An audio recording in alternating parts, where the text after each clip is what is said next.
we're gonna start talking just 2023 hip hop. You know what?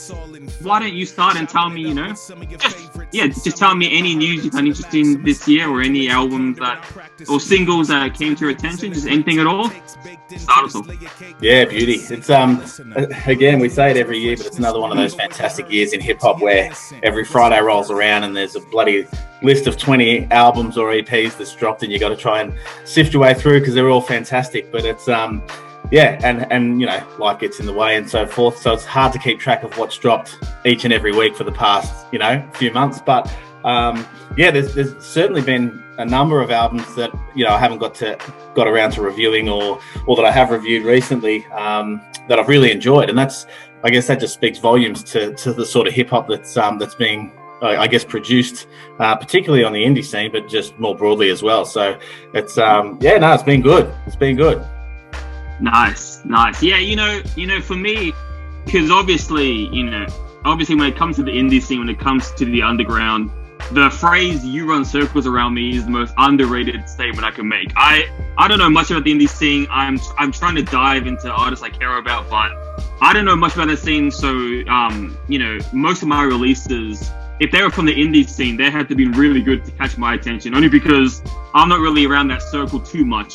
So if it pops out of that circle and finds me, it gets me curious. So I'm like, oh shit, this has to be something if it's breaking from the crowd. And I'll just start by saying a few of those releases that popped out of that circle for me, and one that I've been listening to on repeat is Nobody Bleeds Like Flair. I've been listening to that a lot. I'm a big wrestling head. In the background, New Japan Pro Wrestling. I'm not much WWE anymore, but I love wrestling in general. So whenever I hear a wrestling fusion album of hip hop, it always gets me excited, So this is the one underground indie album that popped out, and it really drew my attention from the album cover of Ric Flair doing the woo thing, and all the wrestling elements, obviously caught my attention. Kind of like how earlier West Side Gun albums had that wrestling thing.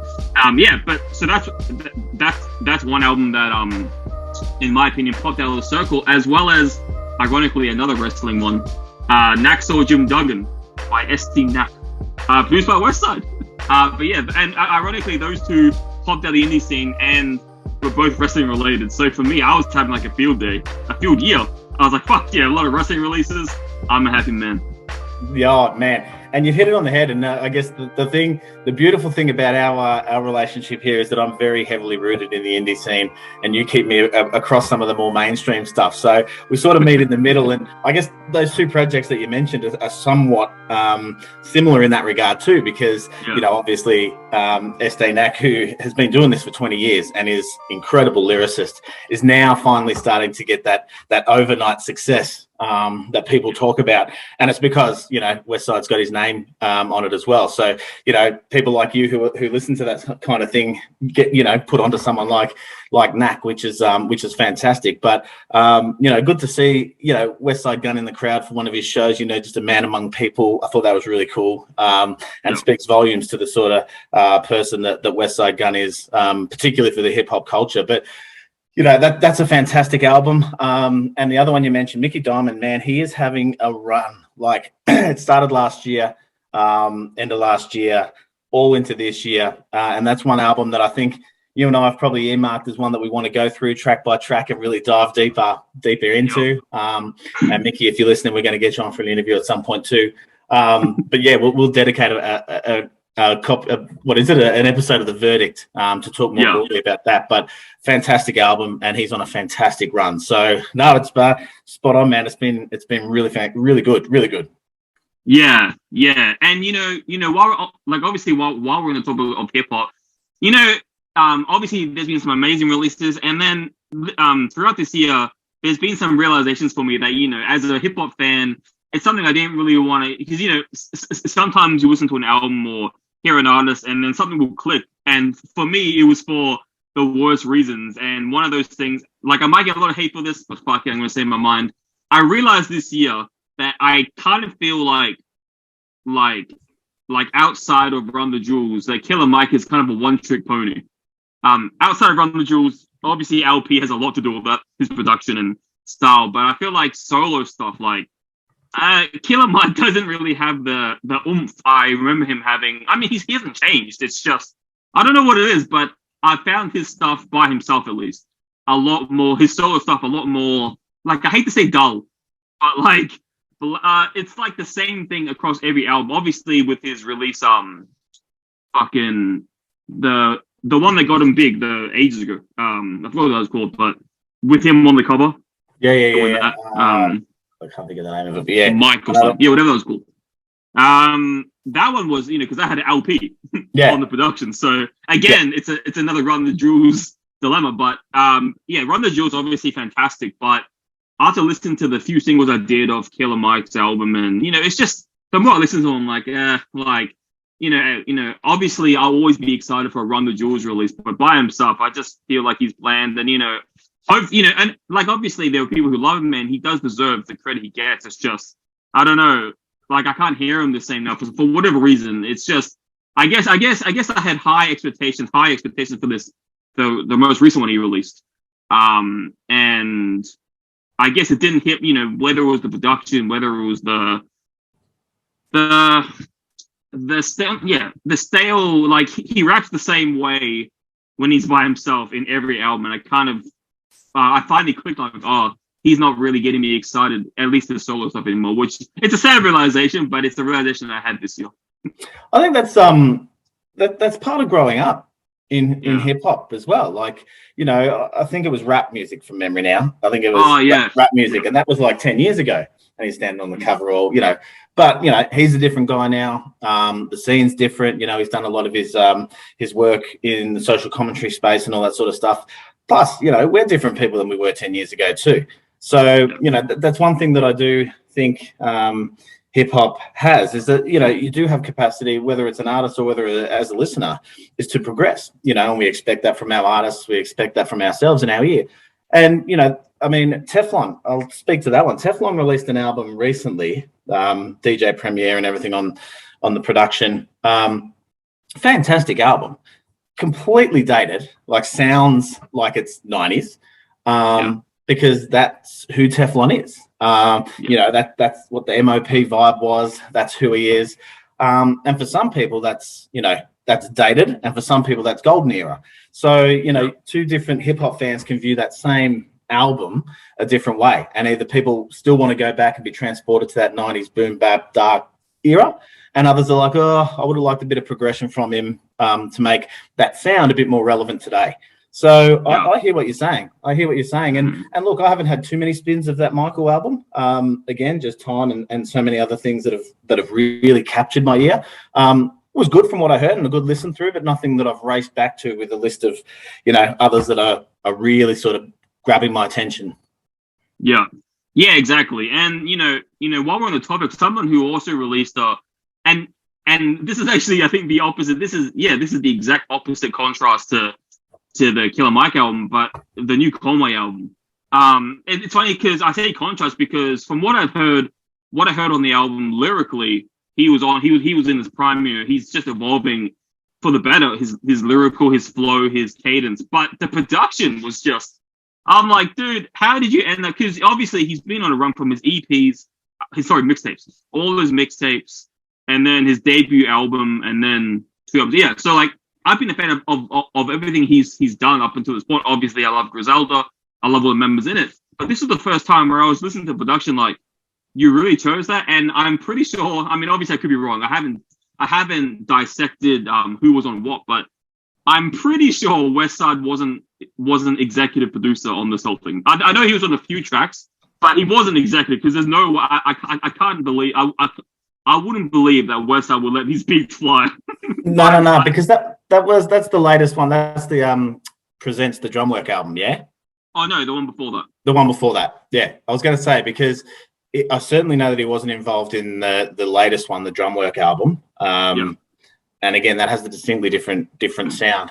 And yeah, I'd have to go back and check because it is interesting. Particularly with Conway, he's really funny in that sometimes he can sound insane, depending on the production. Or he's always there lyrically. He's always there lyrically. And I think he found another level when he dropped, tracks like Stressed, man. Like, I think that was one of my songs of the year. That's like, he really showcased his ability to spit and his pen in that one. But you're right, a lot of it does hang on that production as well. Because you can't, me as a hip hop head, you too, we can't have one without the other. You need that balance. So whenever you hear it, you're like, oh, either that's epic because of the production. I just wish people flowed better, or wicked pen, wicked flow. Wish he chose a better beat. So you need that marriage between them.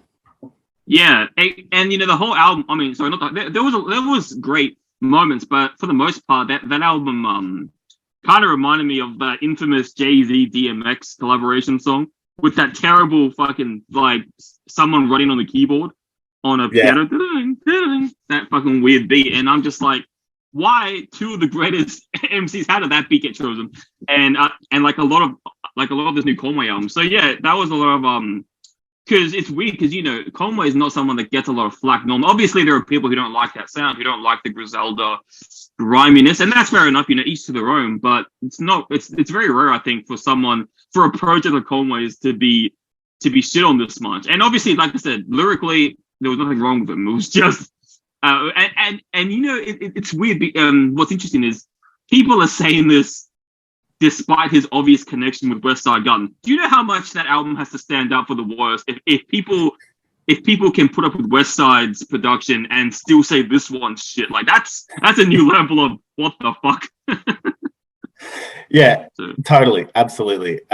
So it's it is interesting because and just because he was on such a run, with From a King to a God, and the work that he'd done with Big Ghost Limited, even a couple of years ago, the Lulu album with Alchemist and stuff, like he'd been on point to that point, you know what I mean? And everyone's looking at it, not can he just, not is he just a great rhymer, not has he got a really good pen, but he has an ear.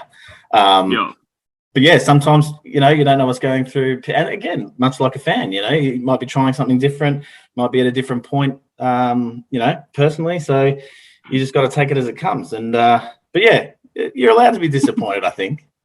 Yeah, especially as someone, I am very translucent. I'm very transparent with how much of a Griselda fanboy, specifically West Side.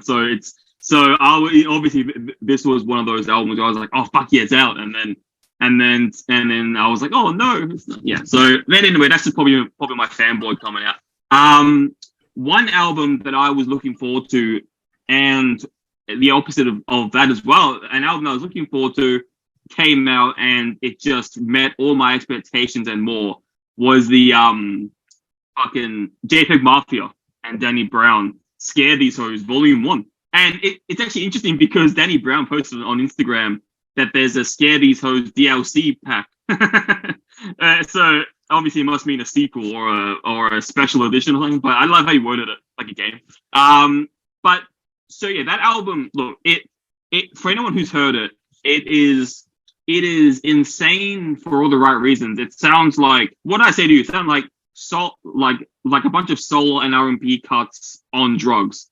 Because he's just, which is hard to, it takes a few listens to actually spot the samples, because it's just stuck in this tornado of madness. But that's the thing. I would have been completely disappointed if it didn't sound manic, because you got JPEG Mafia, who has been on this roll ever since I think it was 2016. He dropped his debut album, Black Ben Carson, and then he dropped Veteran, which is where he got his most experimental. And then ever since then, he's just gone completely to the extreme side of the spectrum, just making experimental, insane, kind of like Death Grips clipping stuff. And then to pair that with the crazy voice of Danny Brown, it just was a crazy match made in heaven. And it's definitely a replay album for me.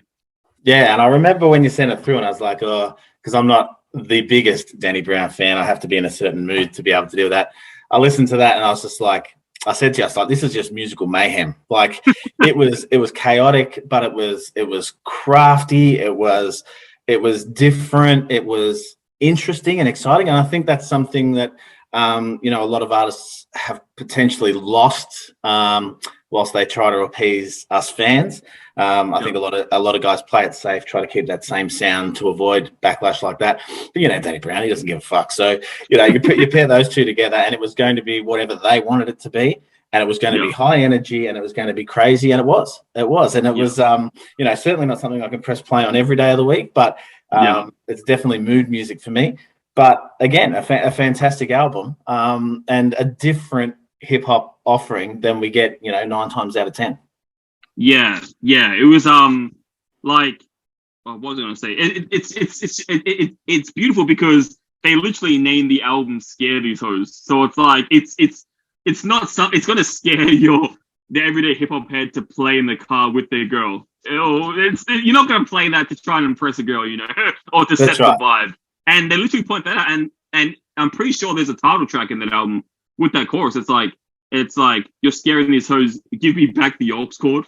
Yeah, like that's one of the choruses, and it's like we know this album isn't gonna bump on the streets. This album's not gonna play in clubs probably, but that's what they wanted. That's the vibe, as you said. That's the aesthetic.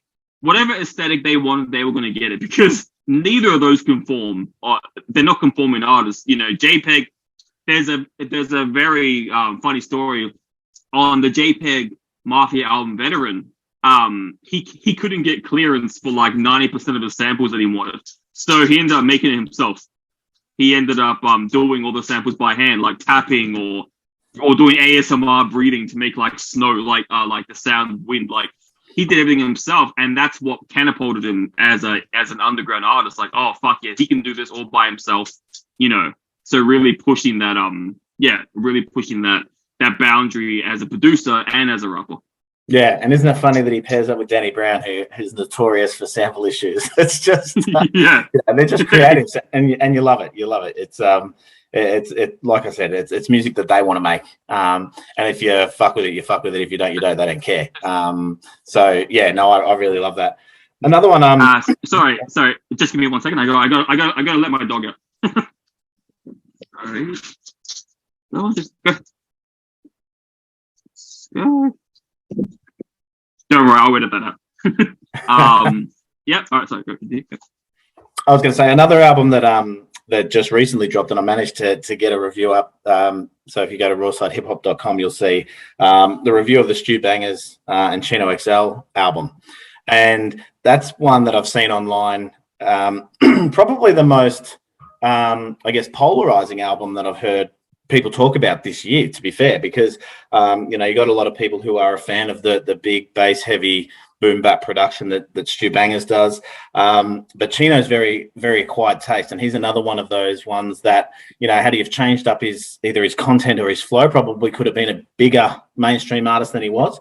But this is his first album in 11 years, and it's Chino at his best. That's what he does, and that's what sort of polarizes people in terms of his flow and his content and so forth. So it was an interesting pairing. I thought it worked really well, but I'm a big Chino fan. I love his voice. I love just how incredible he is lyrically, and I don't mind that he's all over the place with his flow and delivery too, because it's organized chaos in my ear. But that was an album that I thought was fantastic, and again was an album that obviously he wanted to make.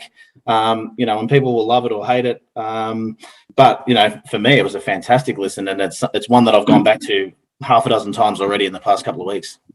Yeah, nice. This is kind of embarrassing to say, but because of how much of a Tupac fanboy I was back as a teenager when I first discovered him, because of the song "Hit Me Up," or because of him saying "Chino XL, fuck you too," I kind of stay clear to listen to him. I know it's a thick reason, but because of that reason, I haven't actually dived into his music. Man, that's actually more common than you think. It's actually more common than you think, and particularly for the time, and it was a different world then. Particularly in Australia, you didn't have access to a lot of all this stuff, so because music was harder to come by, because there wasn't that social media, there wasn't that background and stuff. If you were a Tupac fan, well, then you kind of weren't even a Biggie fan. You know what I mean? Like that's how polarizing it could be at points. Much like your sporting fan bases and so forth.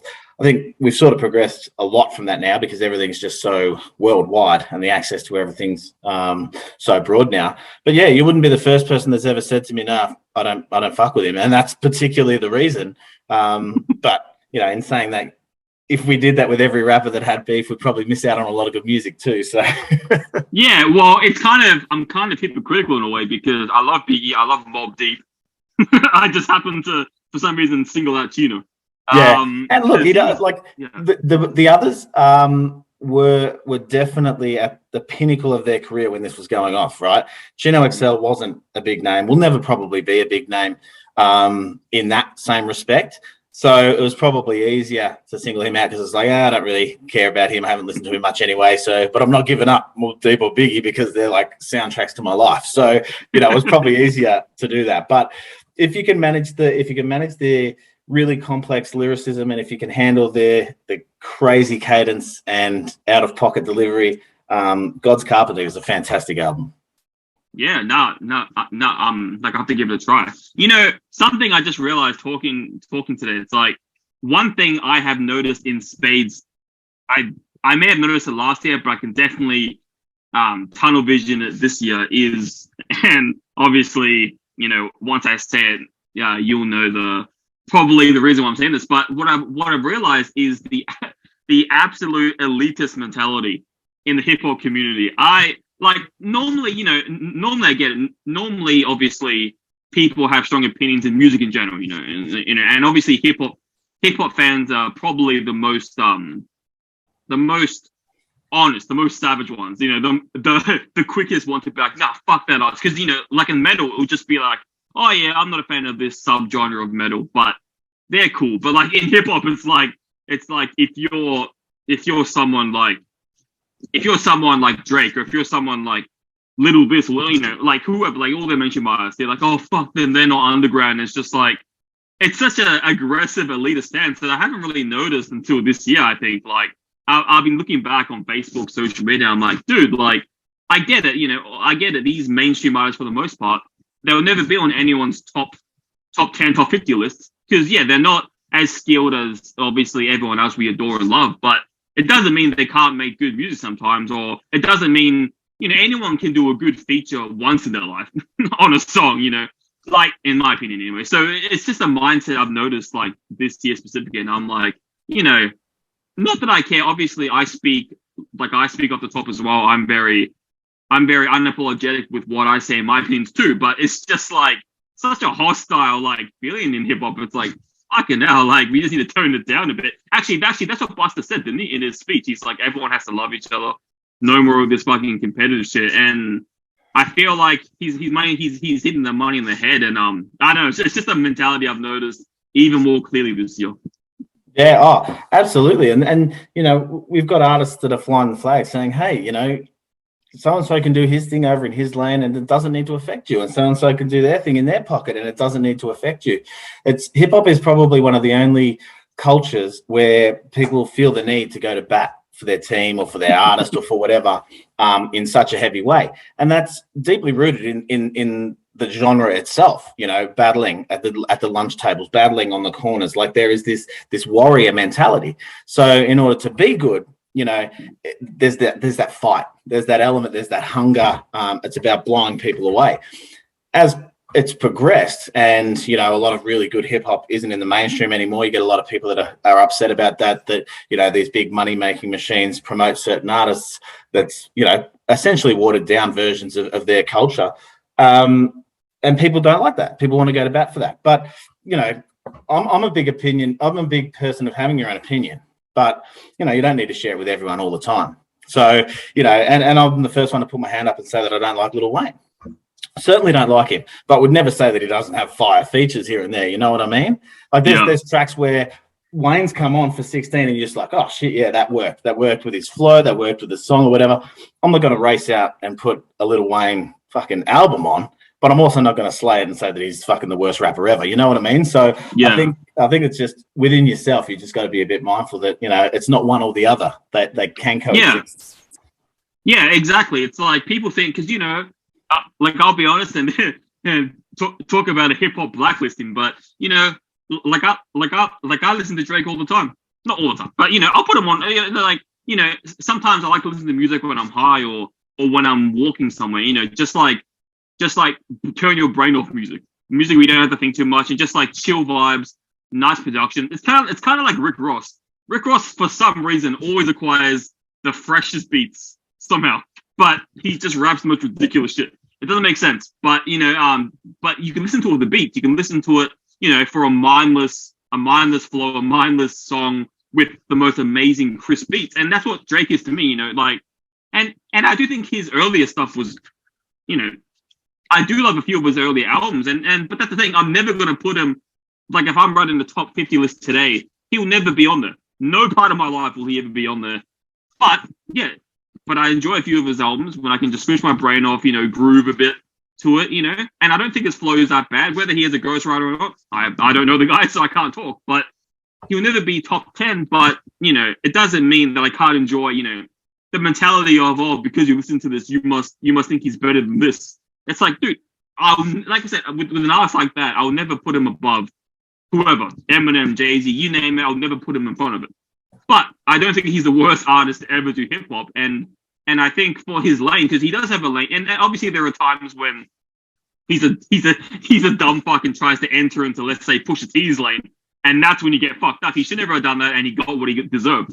But when he sticks in his lane, his little singing, rapping, kind of a weird dance lane, whatever he's doing, I think he does suit that lane really well, and he does well in that lane he's in. But yeah, so I just think this whole notion of, you listen to him, what kind of hip hop head are you? It's like, dude, I can enjoy both sides. That's it. It's a spectrum. And people say that all the time. And you'll have the most savage hip hop head who's listening to soul music. Again, you can listen to people that do heavy metal and people that do acoustic guitar, and you're not seen as favoring one over the other. It's this dichotomy mindset that sort of has to stop. I don't listen to that kind of stuff mainly because I don't have time, but also I can find any of that easily listening stuff through a lot of other artists that I enjoy as well. But same thing goes. Like, I'm not going to sit there and say, we were talking earlier about Danny Brown. I'm not going to say Danny Brown's one of my favorite artists, but at a certain point, at a certain mindset, that album really hit for me. You know what I mean? Not one that I'll rush back to, but for that time and that period of, when I heard it, I was like, that's cool. And it's the same with a lot of modern music now. There's times that I want to hear stripped back, Estee Nack, a few others that have that sort of minimalist production, even Ransom, director's cut 4 with Craven. It was, there's times that I want to hear that stripped back soul sample based production. And there's other times where I want Big Ghost Limited, Stu bangers, like really knock my head off. And, not saying one's better than the other. I enjoy both. They're just a particular time that you want to appreciate that music. And that's, that's to each their own. And I just think that, it's good to have an opinion. Sometimes you don't need to share it though. Yeah. Yeah, fair enough. Social media has got us, what's the word? Has got us greedy. Has got us selfish because before social media, people may have had, and it is interesting because I know this isn't hip hop related, but I remember and it made me think. I've never forgotten that. I remember. This is years ago. I was with my dad and I was reading on social media. It was some atrocity that happened in a third world country, and I'm like, oh my god, Dad, look at this. And Dad's like, before social media, would you have known? Would you have cared about this? And I'm like, fair point. So it's like. Because of social media, we see everyone's opinions. Back in the day, we'd have to read magazines or professionals to give their opinion, about an album or an artist, whatever. And then we read that we read their opinions and whatever. But now anyone can have an opinion, from the dumbest cunt to the smartest cunt. So it's just like with everything in between, you're gonna see some comments that are gonna wild you up, trolls.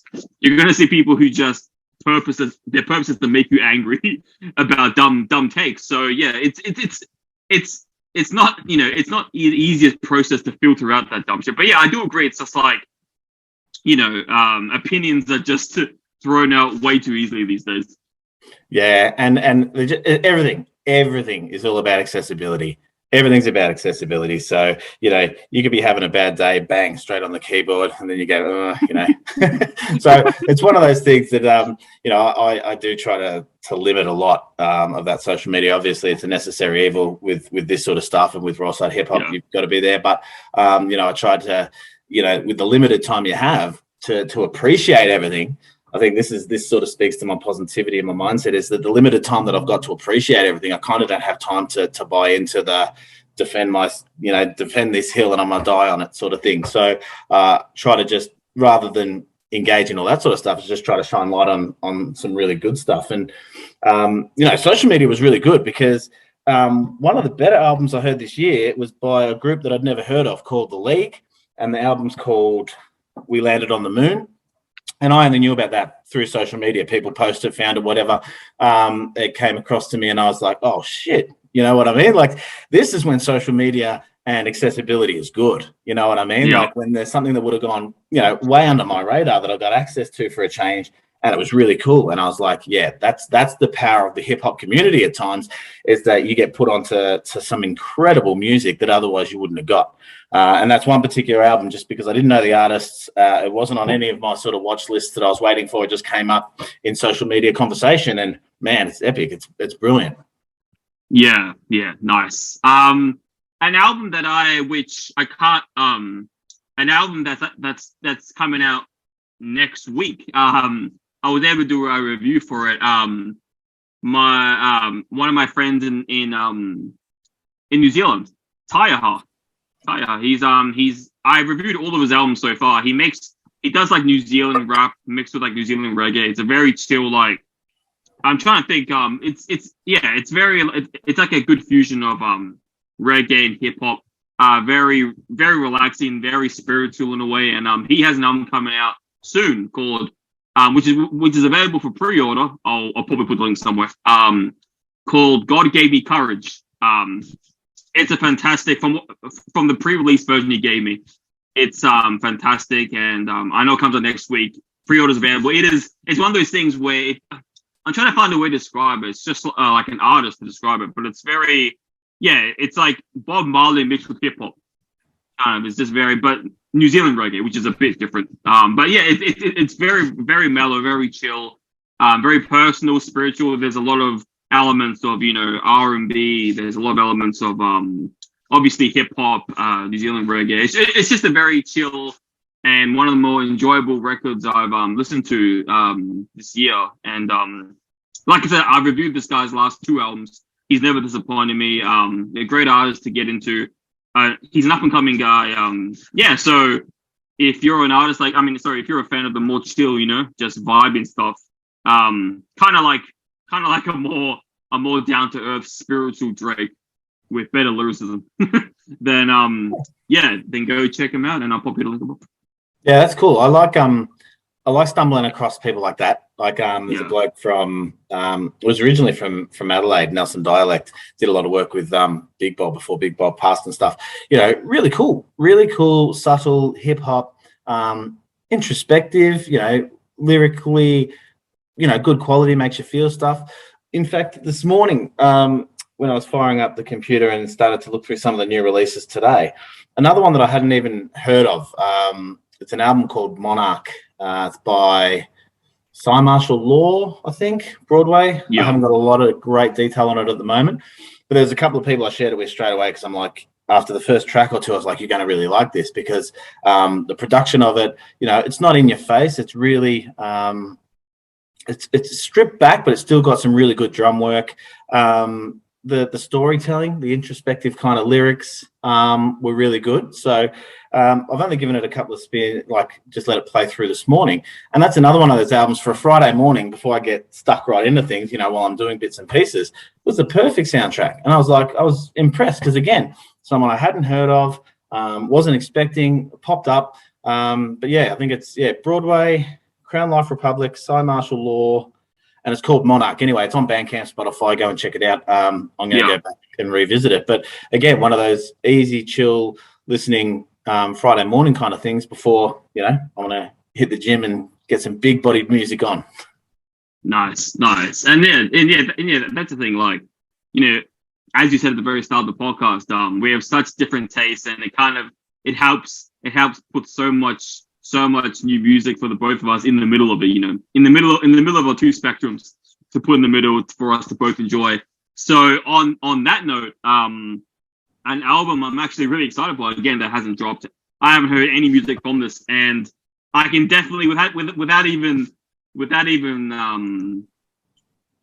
knowing your opinion beforehand, I already know you don't like this artist. But I'm excited for the new Travis Scott. I'm super keen. I know there's a whole incident, with the fucking amusement thing, the Asher. But apparently he's going to Egypt and gonna do the premiere at the pyramids. That is the most gangster thing. Like to me, I just love anyone who's creative.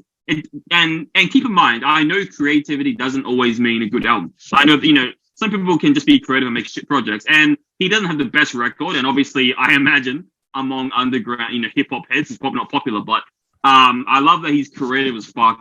His Astro World, as disastrous as it ended up being, was an insane setup to begin with the roller coasters and shit. So now he's going to the pyramids for his new album Utopia. So I don't know. It's hip hop news I found out this week. And yeah, I'm just keen for it as someone who's always a fan of someone creative. So shout out to Utopia. Yeah, no, I totally understand the creative and the artistic side of things. Whether it's my lane or not is neither here nor there, because there's a lot of fine art paintings that I walk past in galleries that would have no idea about. You know what I mean? But people flock to them and so forth. So I'm one to share my opinion. I'm not one to take away yours. So if you're keen for that, you're keen for that. And like I said, creativity wise, like that's epic. That's amazing. And I'll probably tune into the stories and so forth. On the other side of the scale, there's another album dropping next Friday, I think it is, by the Bad Seed and J.R. Swift's. And this one's interesting because, again, another artistic element. It had to change the name of the album from Breakfast with Putin to this because he was getting blocked on social media and so forth. So again, couldn't promote his art as well. So that's something that I'm really keen for starters, because those two just have such a great chemistry. The recent single Alive is just fucking like an anthem, and Bad Seed never misses. So for me, at the opposite end of the spectrum, here's a guy with a great discography, someone who I'm like actively really keen to hear that new music from. And again, just another interesting side note that he has to change the name and so forth just to be able to make it accessible to people on social media. So a little bit of that context. It makes for interesting stories around the art. Yeah. See, if I was, and obviously I'm no artist, I can't talk. But if I was the Bad Seed, I reckon it would be sick to when the pressing of the physical copies come out, make a few that have the original name on it, and then I think that'd be cool, so that people can get the original art or whatever his name artwork. And then that way he can still sell his original idea and then have the new one. Speaking about the Bad Seed, it actually reminded me of an album I think I heard a few times like earlier this year, and then I never went back to for whatever reason. But it was the I've got it written here. The Mind of a Saint, Sky Zoo. Oh yeah. Yeah. Yeah, that was a good album. Man, Sky Zoo. So I always say he's not someone that I always speak of. Because he doesn't probably drop music as often, and he's very, he's not a self-promoter as such. But whenever anyone asks who's got one of the best discographies in hip-hop, Sky Zoo is always one of the first names that I say, because the guy has never dropped a bad project, and he challenges himself every time. That Mind of a Saint, based on the TV series and so forth, transporting himself into a character and doing a whole album from that perspective. That was insane. That was absolutely insane. And Sky Zoo is up there for me in one of the most consistent and dopest hip hop artists there is. Very, very much unheralded in terms of, accolades and, getting a lot of publicity. But you ask anyone in the circle who knows, and they're, oh, yeah, Sky Zoo, like he's it, you know what I mean? So, him, Elzai, those sorts of guys that are really well rated in the community, but again, just don't have that same mainstream popularity and shine and promotion. Yeah. And actually, thinking about it, there is an album that's supposedly coming out this year. The new like it's anyone's guess, but the Andre 3K album, no, that's dropping soon, isn't it? There's like rumors going around that like Andre 3000 is dropping a solo album. Wow. So that was interesting because that was, I reckon that was a Killer Mike. Yeah, doing. he did it. I reckon that was a he'd said that he'd heard 9 tracks or something of it, but then he sort of walked that back a couple of weeks later and said, "Oh no, I was high. I was just messing with you." So I don't know. It's it was either a really good promotion or either way, it got us talking about Andre 3000. So if he was to drop an album, that'd be perfect. But I would not be holding my breath. And like in your opinion, do you think, in your opinion, hypothetically, if Andre drops his, because that's also a topic of debate, because a lot of people think fucking the second, because they released that album A Love Below, was it A Love Below, and the second part was Andre's solo. You had the first part, which was fucking what's his name, was that Big Boy speaker box? Big Boy. Yep. Yeah, and The Love Below. People debate that The Love Below was his debut album because it was all him, that side. And yeah. but regardless, if he drops an album, let's just say he drops it this year, how do you do you think it's one of those cases where there's too much time gone where it's inevitable it's not going to live up to any expectations because of how long it's been? Like it's one of those things where it's like Detox, Dre, where it's like the myth of it is going to be legendary, but if it ever drops, people will be disappointed because it's the story's the hype, not the project. Or do you think do you think because of how prolific? Not prolific, because of how he's arguably never dropped a bad verse before.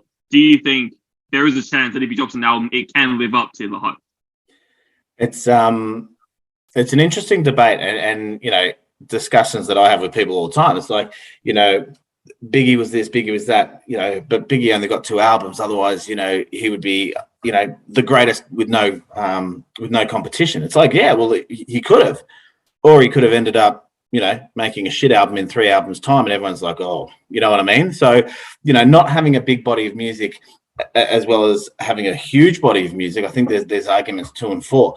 I don't think you could ever. I don't think there's an artist on this earth that could live up to the expectations around an Andre 3K album or a Dre's Detox. I think no matter what you did, you can drop music that isn't hyped and you still get slayed in this day and age. You know what I mean? Let alone something from iconic artists that we hold, at the upper echelon. I don't think you could ever make a project that would satisfy people. Mm. And that sucks, man. That's just our selfishness. You know what I mean? That's just us. That's our expectations. That's our entitlement as fans. We expect music all the time now. We're sort of taking that away from the artist who wants to drop whenever they want to drop, and we've made it our attention spans are shorter. We only want 30 minutes or less. We want an album every 6 weeks. It's different, and that's the consumer driving that. So for those guys that don't want to do that, I don't think they should be punished, but they're going to be. They're going to be. I will tell you this though: if I ever hear that Dre's dropping Detox or Andre's dropping a solo album, I'll be first in line, hands down. Yeah. And it is interesting because, for example, a similar debate is when Eminem dropped the Marshall Mathers LP2, whenever that was, and and it almost it's almost a hostile environment if you were to say, oh, I think this is better than the first one, because people are like, you fucking people, because no one can there's a mentality, it's like, oh, he was in his prime back then, no one can touch prime Eminem, and plenty of times I've listened to that album LP2, and I thought this is probably, in my opinion, this is very few number 2s. And first of all, I normally hate that. I normally hate when an artist has to do a 2 to the first. Like, just name it something else. Let the first one live. But I do think it's the best possible outcome we could have gotten for a number 2. I love that album. I think lyrically it's amazing. I think production, it's interesting. It's versatile. It's nothing like Relapse Revival, that kind of shit. I think it's his own thing. It's a really solid project, and I think lyrically he's just as strong as he was on the first one. but saying that can get like hostile people like how. But I think, yeah, in my opinion, it's a very solid project that stands up toe to toe to the first one. Yeah, and again, that's just fans and opinion. You sit with what you think, and it transports you back to when you heard it, and you're a different person. That might hit you at a really good time, and yeah, it was good. I agree. Number 2 is actually quite a good album, and when you pair it against some of the ones that weren't great, like your Relapse, your Recovery, those sorts of albums that were no good. I shouldn't say no good. They were just they just weren't prime Eminem in my opinion. But yeah. Marshall Mathers LP2 is a fantastic album and can sit beside the first one quite well. Yeah. Again, you can appreciate both. You don't have to compare. You can actually have the two sit there and say, yeah, I like this. But again, Eminem's one of those, artists that, people will love, people will hate. He will get punished for stepping outside of what the fans want, but he doesn't always make music for fans. Sometimes he needs to do it for himself. And I think that's one of the things that we also need to accept is that the artists making music for themselves too, whether it's to get something off their chest, whether it's a particular sound that they want to trial or experiment, whether it's just something that they want to see if they can do. Michael Jordan went and played baseball. You know what I mean? And he's still one of the greatest athletes, sports people of all time, still gets chastised for that decision. But his dad had died. He wanted to walk away. He wanted to try something new. Sure, he came back and, gave us the album that we're waiting on from 3K. But, he came back and did it. But, there will still be people that won't agree with that decision, say that he robbed, people of 2 more prime years of Jordan. He could have won 8 rings. It's all hyperbole. It's all hyperbole and discussion. We need to appreciate it for what it is and leave it at that. Stop. You can love everything, man. You can love everything. You can put other things to the side. It doesn't necessarily need to be a competition every time. Yeah, exactly. It's just the world. Yeah, it is, and like we say, when the world of hip hop, you won't find a more ruthless fan base, and some points I do agree because some points, when I hear like mumble rap or shit like that, it does piss me off. I'm like, you motherfuckers, but at the same time. Because to me, if someone was like, "Oh, Little Yachty's better than Tupac," that's obviously a troll. I'm like, "Go fuck yourself," and then sure, I get heated, but it's just like when people post stuff like, "Oh yeah, I like Drake," or "Oh yeah, I like this as well," and then I see like lines come out together. I'm like, dude, fair enough, it's not your thing, but it's just an interesting dilemma hip hop. But actually, another album that came out, which I had no I only heard about it yesterday. So this is a fresh album for me. I think it's an old album remastered, but I could be wrong. But the a Logic album, Ride the Ship, with Old Nostradam. Yeah, it's like an EP.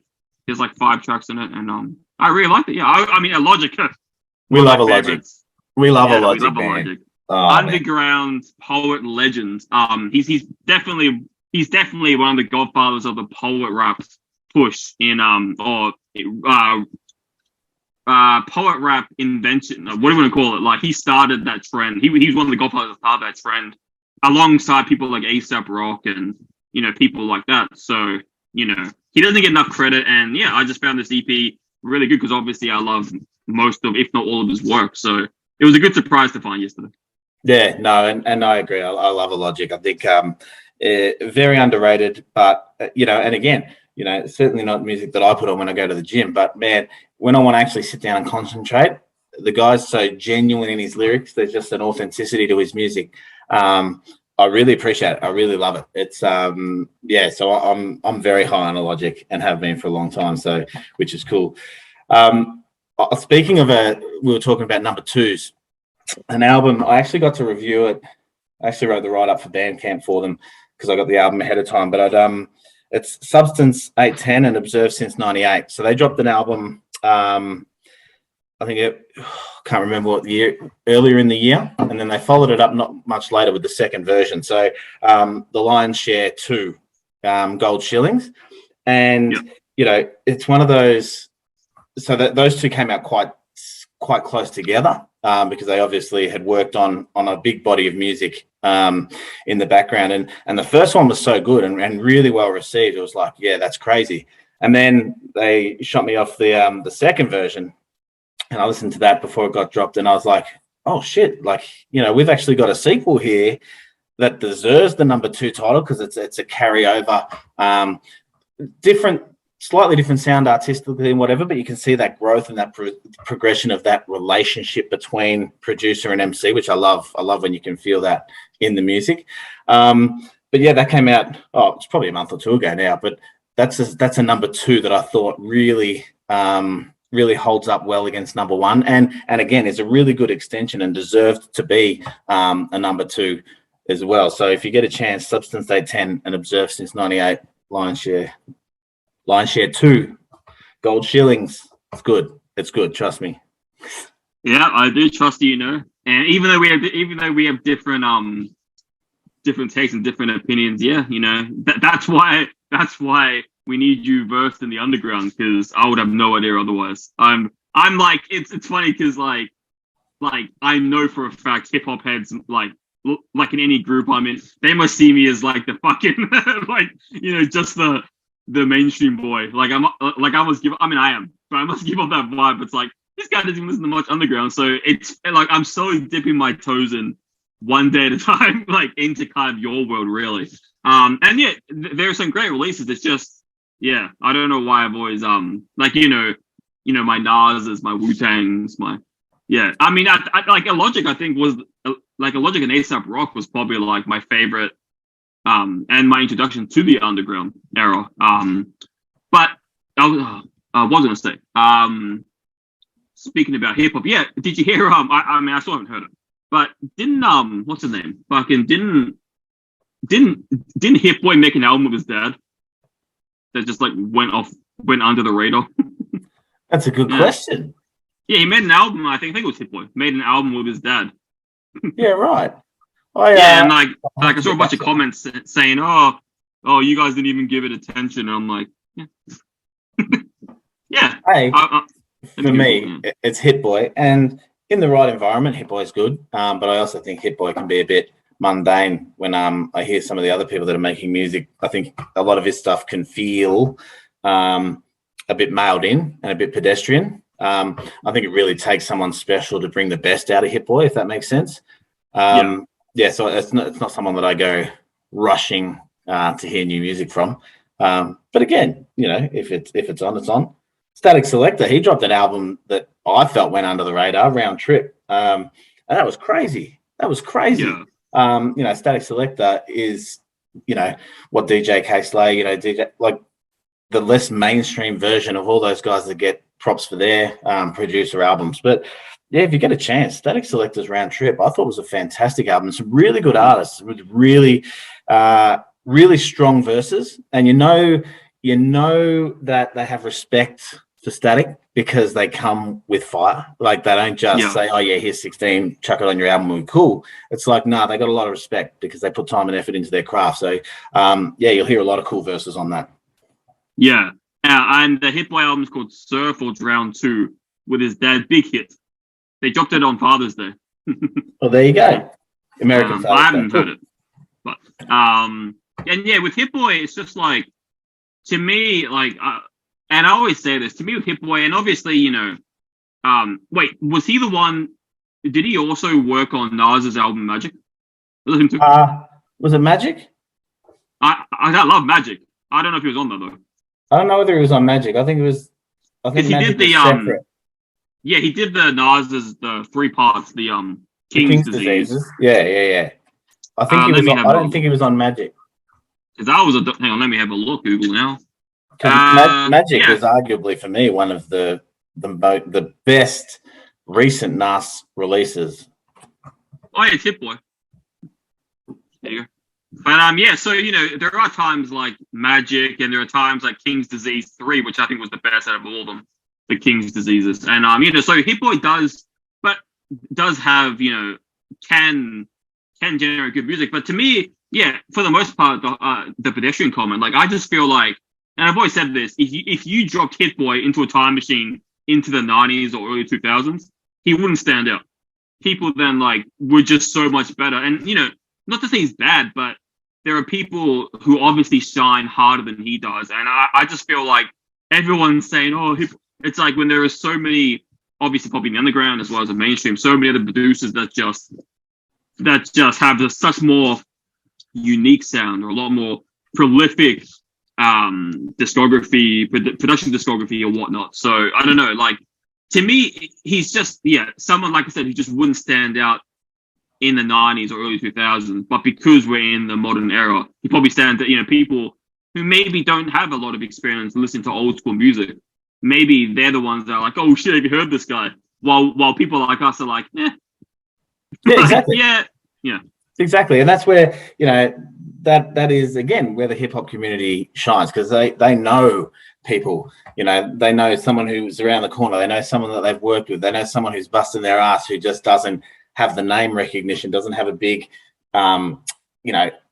big media machine behind them and so forth. And they know that they've got a guy that's just as good. They know that they've got a guy that's been working, or a girl like Murder Megs and that have been working, putting out great music.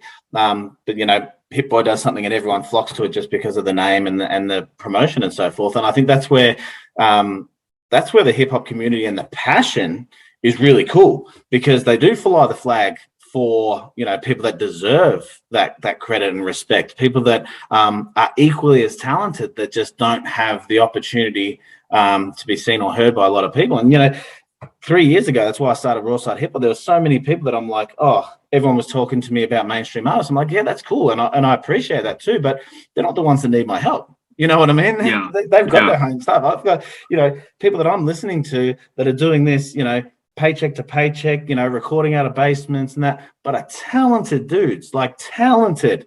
You know, they're the ones that we do this for. Not to say that they're better or worse or whatever else, but they deserve that shine. And I think, you know, it's all well and good to have a name and a cool, and we needed them. We needed people to carry the torch too. But I just think there's a lot of people now, like your Spanish Rans and all that sort of stuff, who make incredible music, really diverse, dope production.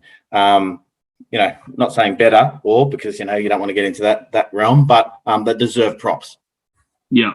And, you know, there is an interesting argument to be made, not just with hip hop, just music in general, that once you hit the mainstream, there's an argument to be made that it's an inevitable cycle where, hypothetically, if you took all the underground artists now that you love, that you support on the Raw side, and instantly within a day give them Drake level contracts, Drake level fame, that they're going to end up making mediocre music compared to what they did, because that grind's gone. The paycheck to paycheck, that grind, that's what makes the good music, because they have that passion still. They have that grind. They have that authenticity to them that they need, because they can't rely on sponsorships or labels and stuff like to hand feed them what the music, like they had to do it themselves. So there is an argument to be made that like the reason the underground sounds, you know, depending on who you listen to, sounds so unique and so good is because, and obviously there are exceptions to this, like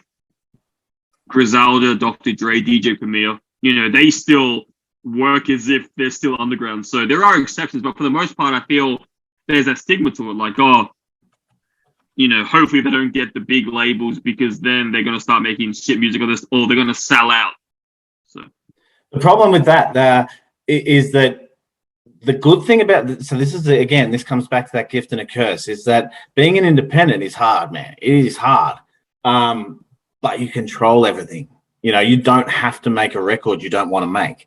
You can take your time, or you can drop it whenever you want. If you've got an album sitting there and you're like, you know what, fuck it, I want to drop it now, you can do that. You know, if you want to create a particular album and you want to call it whatever you want to call it, that's you. You have all that control. And that is what gets lost at times when you end up signing with majors, is that they're like, yeah, cool, but we're giving you all this money, we're giving you all this promotion, we want you to make music that sells. We want to return on our investment. So you need to make a girl jam, you need to make a club song, you need to make, you know, and that's where people then end up saying, oh, so-and-so sold out. And technically, kind of, because they have to. You know, you enter into a contract to get that money, and not only can it take away your hunger, but it also can limit your creative control. Because as tough as it is, man, that's one of the things that you got going for you as an indie artist, is that you get to control everything. You get to do it your way, and yeah, it's hard, but you know, I would say the grind in the end is worth it from an artistic point of view for sure. That's why, you know, and I feel like every time we talk hip hop, I end up talking about this because the amount of respect I have for this individual. But that's one of the thousands of reasons why I love Jay-Z. He came in independent. He came in his own label. He's like, fuck that. I'm going to be in control from day one. And, you know, he never sold out. Even, which I find that so, like, you know, because I listen to his albums all the time, music all the time. But when you think about it, when you go back to all the way from Reasonable Doubt through the 2000s, through to now, whatever he's doing now, he never really sold out, which is insane. For someone of this level, obviously he did the Linkin Park collab, which I thought was pretty cool. He did a few, you know, guest verses, but, you know, compared to other artists, he never had that, he never felt mainstream. Obviously he is, because he's Jay-Z, he's a fucking billionaire by now, and he's one of the most revered artists in hip-hop, but he never felt like a sellout to me. As big as he became is now, there was never a moment where I could pinpoint like Eminem or Snoop Dogg. Snoop Dogg with Katy Perry, you know, with all this shit. You know, Kendrick even had that Maroon 5 feature. Like Jay-Z never had that. Well, I mean, he had the song with Justin Timberlake, but I mean, even then, it was I don't know. I've never got a sellout vibe ever in Jay-Z's career, which is insane when you think about it, considering how high profile he is and how long he's been in the game and how respected he is. It's just insane to me. Yeah, and that was because he was able to control it. And that's what I come back to. So he was able to do it his way. He maintained the control. So he was able to make the music that he wanted. You know, I love Jay-Z. He's one of my all-time favorites. There's still some albums and some tracks I won't listen to. But, you know, people shit on 444, and I love it. I think, like, he's a man who's not 18 anymore. He's not 20. He's 50. He's at a different stage of his life. He's being really honest, but he's still dope as hell. You know, so I really appreciate that. The interesting one will be because Nems, who's really underground, right? Nems is really underground. He's big. You know, he has a huge sound, a huge personality. He's making his own brand, his own come up, his Fuck Your Life brand of clothing, his Bing Bong, everything about him, right? He's really marketable, but he's underground. But he's going to, I think it's Virgin Records, or I think it's Goliath Records with Virgin Music for his next album. So he's joining forces with Paul Rosenberg. So that to me will be really interesting, because Nems is one of those guys that I love. I love his style of music. It's aggressive. It's in your face. It's big. So I love it. So it'll be interesting to see now that he's not doing it just himself, whether that changes anything. Yeah. Yeah. And that kind of remind, you know, speaking of, like labels and stuff, that kind of reminds me, like, you know, Royster 5'9", who signed to, last time I checked, Shady Record, right? He's still with Eminem. But yet Eminem lets him do, you know, the P rhythm, P rhyme. He lets him do all this other stuff. He doesn't care. Like, you know, Eminem's like, yeah, do your own thing, you know, and like Royce has his own separate individual person, his own stuff separate from Eminem. That is amazing. The Book of Ryan, like I said, stuff with DJ Premier. And it's just cool to see when different labels, you know, let you do what you want, like let you make your shit. And obviously it's very too far between, you know, because and like you said, I mean, to a point, it's like they're the ones that signed the contract, whether their eyes were just full of money at the point where they didn't think of like, oh, this much, signed it, and then didn't realize until they had to make the album. It was one of those situations. But yeah, I guess technically you have to sell out because you signed the contract. So you're literally selling yourself out. Yeah, and that's on both parties. So, you know, labels, if they want to make money, they should look at a particular type of artist. But every now and again, the two worlds meet, and they work really well because they allow the artist to maintain creativity. They do all the promotion and they make their money their way. But, you know, there are certain situations when it works really well. And that's that really sweet spot. But again, like you said, few and far between. So in the interim, we just got to support the little guys support the guys that are doing things the right way. And if it means that they get big deals and can still make the music that they want to make, well, then everyone, that's the perfect pocket for everyone, because we still get that dope, authentic music, and more people hear it, which is what we want.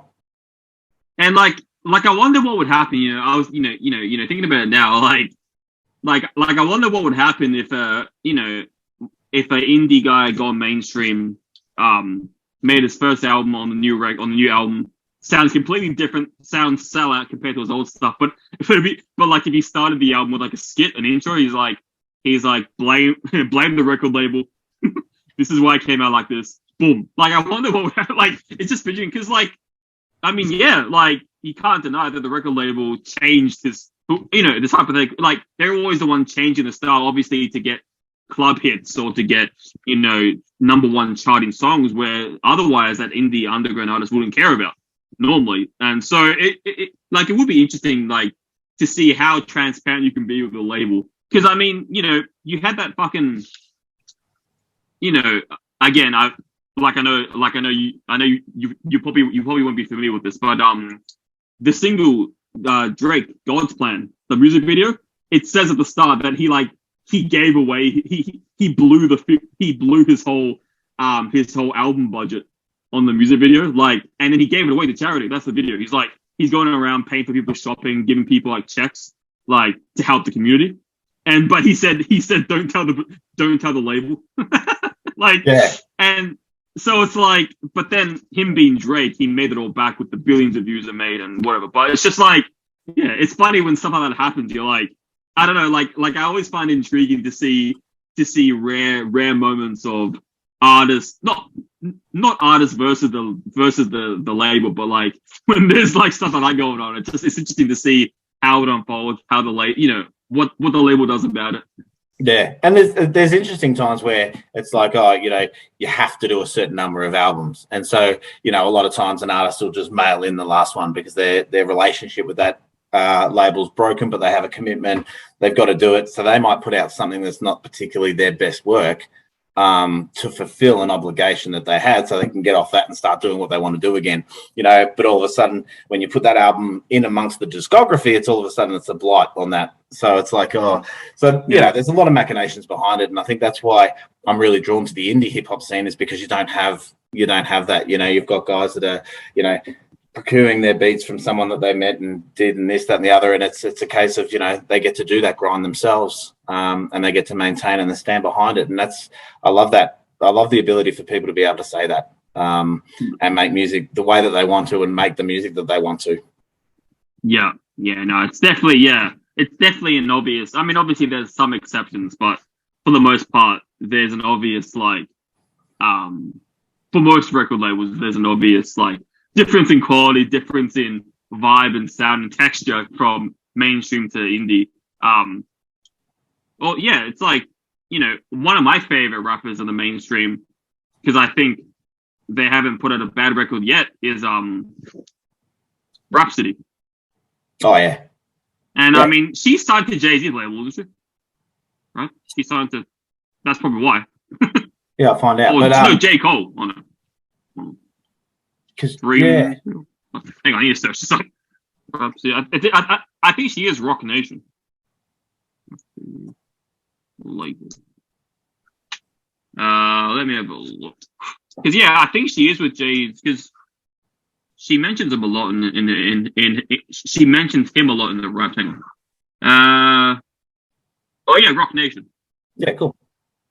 Yeah, no, she's someone that I think has just dropped modern classic after classic. Yeah, I totally agree with that. I again, one of the more mainstream femcs, but fantastic that she can still make such high quality music without having to make stripper joints.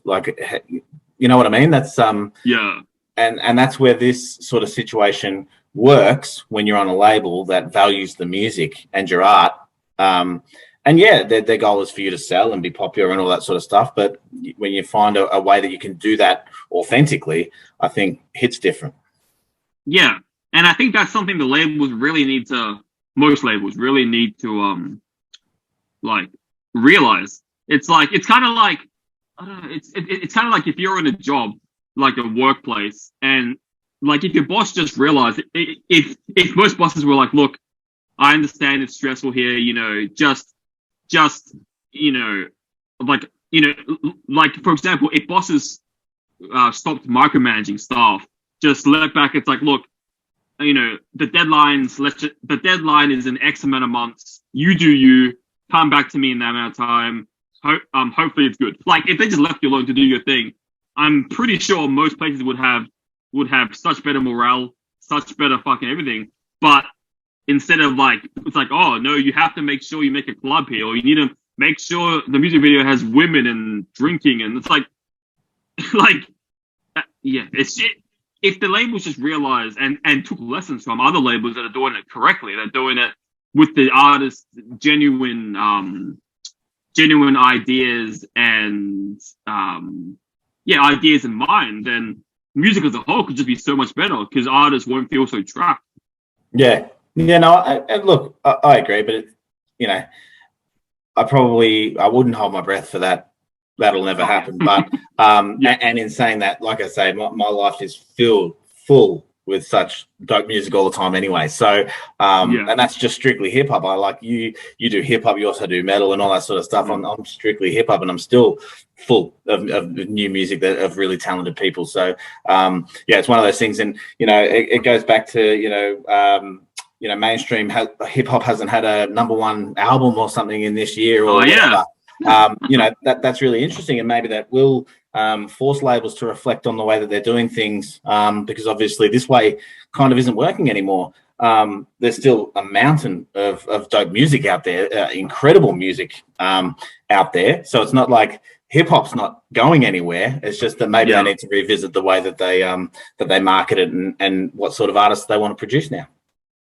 Yeah, no, it's definitely a wild landscape, and it should be interesting to see, because we're in July, so interesting to see what the rest of the year holds. I'm curious.